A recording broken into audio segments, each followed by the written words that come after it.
తాకట్లో ఉన్న మీ బంగారాన్ని విడిపించి ఆ రోజు ఆన్లైన్ రేటుకి కొంటాం. Sharma gold company. గురుగారు నమస్కారం అండి. గురుగారు ప్రస్తుతం పరిస్థితి చూస్తుంటే అందరూ కూడా కొంచెం టెన్షన్ పడుతున్నటువంటి పరిస్థితే. ఎందుకంటే పాకిస్తాన్ యుద్ధం చేస్తుంది. ఇటు మోడీ మన పిఎం కూడా చాలా స్ట్రాంగ్గానే ఉన్నారు. మన వాళ్ళు కూడా దాన్ని ధీటుగా ఎదుర్కొంటున్నారు. అయితే ఈ పరిస్థితుల్లో సీజ్ ఫైర్ కూడా అని అన్నారు. కానీ పాక్ ఆ ఒప్పందాన్ని ఉల్లంఘించినట్టే జరిగింది. అంటే మళ్ళీ ఫైరింగ్ అనేది చేసింది. ఈ పరిస్థితుల్లో అసలు ఫ్యూచర్ ఎలా ఉండబోతోంది? నిజంగా యుద్ధం రాబోతోందంటారా? ఒకవేళ యుద్ధం వస్తే పరిస్థితి ఏ విధంగా ఉంటుంది మన భారత్ పరిస్థితి? శ్రీ గురుభ్యో నమః. ముందుగా మన మొన్న జరిగినటువంటి పరిణామాల్లో మరణించినటువంటి మన వీర సైనికులకి నా అశ్రునివాళి. అలాగే ఎవరైతే భారతదేశంలో మనం ఈరోజు ఇంత సంతోషంగా ఉండటం కొరకు త్రివిధ దళాధిపతులు, అలాగే మన భారత ప్రభుత్వం ఏదైతే ఉందో పాకిస్తాన్ మీద చేసినటువంటి యుద్ధానికి సంబంధించి వారందరికీ శుభాభినందనలు. అలాగే విజయం ఎప్పటికీ వరించుగాక, వారికి ఎప్పుడు అపజయం కలగద్దు. ఏ ఒక్క సైనికుడికి కూడా కనీసం చిన్న గాయం కూడా కావద్దని ఆ శ్రీరామచంద్రమూర్తిని నేను ప్రార్థిస్తున్నాను. మీరు అడిగిన ప్రశ్నకి 26 మార్చి వేరే ఒక ప్రముఖ ఛానల్లో నేను చెప్పడం జరిగింది దీని గురించి. మనకి 29 మార్చి నాడు మన ఉగాది ముందు రోజు షష్టగ్రహ కూటమి ప్రారంభమైంది. వాస్తవానికి ఈ షష్టగ్రహ కూటమి ముందు 2019 డిసెంబర్ 25 నాడు కూడా జరిగింది. 2019 డిసెంబర్ 25 ఆ రోజున కూడా ఒక యూట్యూబ్ ఛానల్లో నేను చెప్పడం జరిగింది, అష్టదిగ్బంధనం అయిపోతుంది, ప్రమాదాలు సంభవిస్తాయి, చాలామంది ప్రాణాలు కోల్పోతారు, జాగ్రత్తగా ఉండండి, ఏదో ఒక మహమ్మారి రావడం జరుగుతుంది అని డిసెంబర్ 25 2019 చెప్పాను.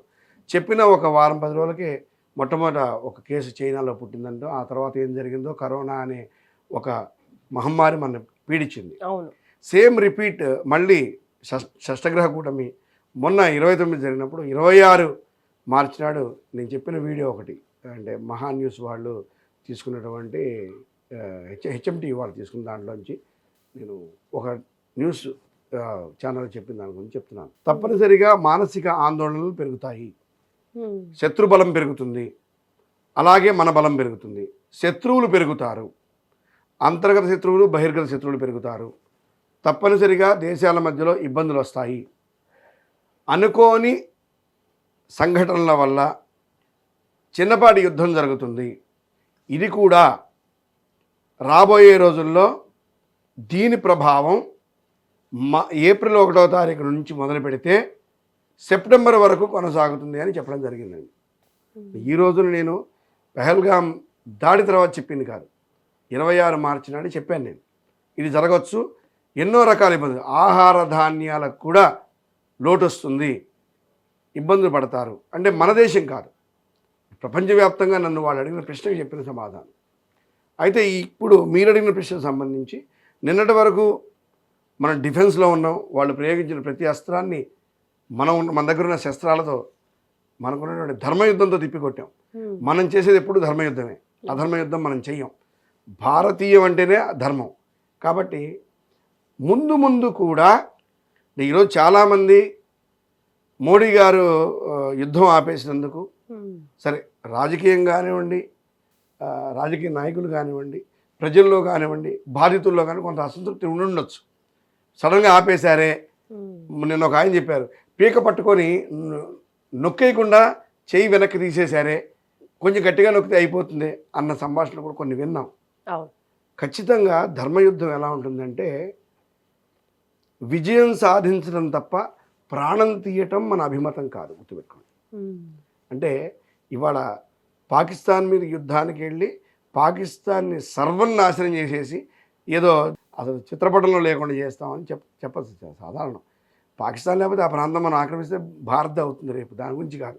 కానీ మోడీ గారు అంటే నేను ప్రధానమంత్రిగా ఇప్పుడు నాకున్న నాలెడ్జ్ నాకు తెలిసి వారి నాలెడ్జ్లో నాట్ 1% కూడా ఉండదు. ఎందుకంటే గొప్ప యుద్ధ నీతి తెలిసిన వాళ్ళు, నైపుణ్యం తెలిసిన వాళ్ళు, త్రివిధ దళాధిపతులు, అజిత్ గారు, మోడీ గారు, అలా రక్షణ శాఖ మంత్రి గారు, హోమ్ మినిస్టర్ గారు, ఇంతమంది అంటే ఎంతోమంది మేధావులు, వాళ్ళ అనుభవం కానీ వాళ్ళు చెప్పిన విధానం కానీ వాళ్ళు చేసింది, దాన్ని నేను అంటే మిగిలిన వాళ్ళలాగా ఇది తప్పు అని చెప్పేంత అజ్ఞానిని కాదు నేను.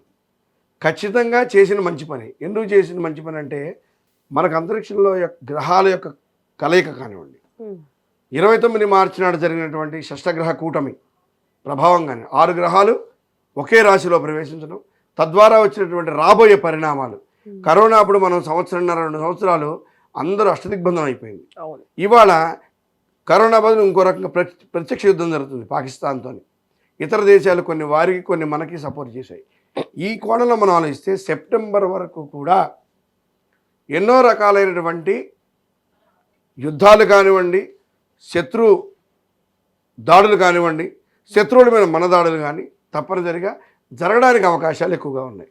ఎప్పుడు ఒకవేళ వారు కాళ్ళ భారానికి వచ్చి మాది తప్పయిందని చెప్పి ఎవరైతే మన అక్కచెల్లెళ్ళు మాతృమూర్తుల యొక్క సింధూరాన్ని తుడిపేసినటువంటి వెధవలున్నారో ఆ వెధవల్ని కనుక మనకు అప్పగించి మా ప్రమేయం లేకుండా జరిగినటువంటి పొరపాటు ఇది, మాకు తెలియని పొరపాటని వాళ్ళు కనుక ప్రత్యక్షంగా ఒప్పుకొని వాళ్ళు కనుక చేయగలిగితే తప్పనిసరిగా సెప్టెంబర్ వరకు కూడా ఏదో ఒక రకమైనటువంటి యుద్ధ వాతావరణం తప్పనిసరిగా ఉంటుంది.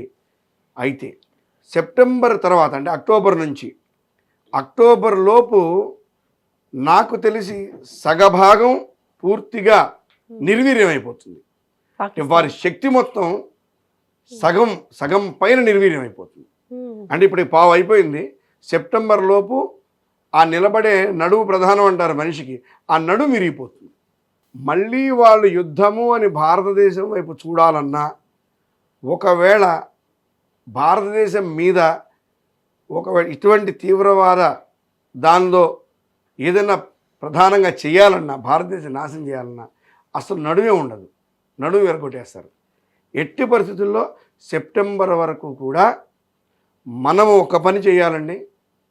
శత్రుజయానికి అవకాశం లేకుండా శత్రువుల మీద మనం జయించడానికి, మన సైనికులంతా మనం కాపాడుకోవడానికి, మన దేశాన్ని మనం రక్షించుకోవడానికి తప్పనిసరిగా నృసింహస్వామిని, ఆంజనేయ స్వామిని, తర్వాత శత్రు భయంకరమైనటువంటి యాగాలు, యజ్ఞాలు ఎవరికి వారే, మీరు ప్రత్యేకంగా గ్రూప్గా చేయొద్దు. మీ నిత్య పూజలో ఒక క్షణాన్ని, ఒక నిమిషాన్ని భారతదేశానికి ఇవ్వండి, మన సైనికులకు ఇవ్వండి, మన రక్షణ వ్యవస్థకి ఇవ్వండి, మనని పరిపాలించేటువంటి ప్రధానమంత్రి గారికి, వారి ఆలోచన విధానానికి, మన దేశానికి ఏదైతే మంచి జరుగుతుందో దానికి ఇవ్వండి. ఇవ్వటం వల్ల కొంత శత్రు ఇబ్బందులు తగ్గడానికి అవకాశం ఉంటుందని నా అభిప్రాయం. అయితే ఎట్టి పరిస్థితుల్లో యుద్ధం ఆగదు. ఏదో సీజ్ ఫైర్ అయింది కదా, ఇంకా ఆపేశారు, ఏదో చేతకాక ఆగిపేసినట్టు వాళ్ళు మాట్లాడుతున్నారు. ఏదో మేము దేశాన్ని గెలిచేసామని చెప్పి వారి ప్రధానమంత్రి గారు కూడా నేను చెప్పడం జరిగింది. ఇదంతా కూడా కరిచే కుక్క మొరగదు, మొరిగే కుక్క కరవదు. గుర్తుపెట్టుకోండి. ఎప్పటికైనా కూడా ఇది ఎప్పటి నుంచి వస్తున్న నీతి. తప్పనిసరిగా గుణపాఠం చెప్తాము, కానీ యుద్ధాలు ఏర్పడతాయి, యుద్ధ వాతావరణం ఉంటుంది. అలాగే సెప్టెంబర్ వరకు దీని కొనసాగింపు ఉండవచ్చు అని గ్రహస్థితి ఆధారంగా మనం చెప్పవచ్చు. అప్పటి వరకు జాగ్రత్తగా ఉండాలి. ఇది భయపడేదేం కాదు.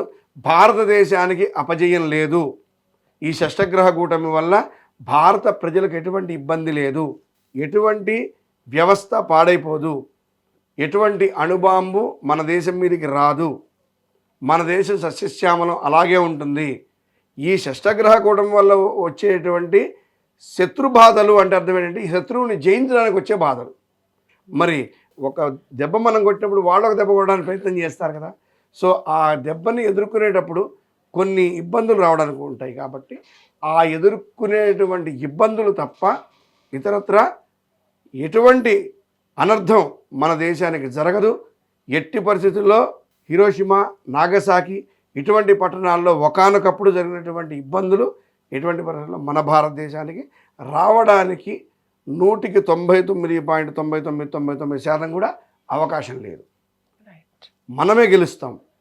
సెప్టెంబర్ వరకు యుద్ధం ఆగదు తప్పనిసరిగా. ఎందుకు అంటే అవతల వ్యక్తులు సీజ్ ఫైర్ చెప్పాక కూడా ఇంకా వాళ్ళ కాల్పులు ఆపలేదు. అంటే వినాశకాలే విపరీత బుద్ధి కొనసాగిస్తున్నారు. ఇది మాకు సంబంధం లేని చెప్తున్నారు.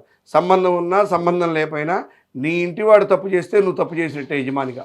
కాబట్టి ఇది కనుక మనం తీసుకున్నట్లయితే సెప్టెంబర్ వరకు కొంచెం జాగ్రత్తగా ఉండండి, భక్తితో ఉండండి, ప్రార్థన అంటే భగవంతుణ్ణి ప్రార్థించండి. మన దేశానికి శక్తి కావాలి, ఇంకా మన దేశానికి రక్షణ ఎవరైతే ఇస్తున్నారో వారందరూ కూడా సంతోషంగా, ఎటువంటి ఇబ్బంది లేకుండా, ఎటువంటి ప్రమాదాన పడకుండా మన సైన్యం సుస్థిరంగా ఉండాలి, మన దేశం సస్యశ్యామలంగా ఉండాలని భగవంతుడిని ప్రార్థించండి. చాలా చక్కగా తెలియజేశారు గురుగారు. నిజంగా చాలా మందిలో ఉన్నటువంటి కామన్ పీపుల్లో ఉన్నటువంటి భయం, ఫ్యూచర్లో ఎలా ఉండబోతోంది, మన సైన్యం ఎలా ఉండబోతోంది, ఇలాంటివి యుద్ధం జరుగుతుందా, యుద్ధం వస్తుందా, అలాంటి వాటికి ఒక మంచి క్లారిఫికేషన్ ఇస్తారు. అలాగే దాంతో పాటు కూడా ఒక మంచి విషయం చెప్పారు. మన కోసం పోరాడుతున్నటువంటి మన సైనికులు, మన ఆర్మీ బాగుండాలి కాబట్టి వాళ్ళ కోసం, మనం బాగుండడం కోసం వాళ్ళు కష్టపడుతున్నారు, వాళ్ళు బాగుండడం కోసం మనం కూడా ప్రార్థించాలి. సో ఇది తప్పకుండా ప్రతి ఒక్కరం కూడా చేయాలి, అందరం కూడా స్ట్రాంగ్గా ఉండాలి. అండ్ అలాగే మనం దైవ ప్రార్థన కూడా తప్పకుండా చేస్తూ ఉండాలి. సో ఇలాంటి మంచి విషయాలు మాకు తెలియజేసినందుకు ధన్యవాదాలు గురుగారు. చూస్తూనే ఉండండి సుమన్ టీవీ. నమస్కారం.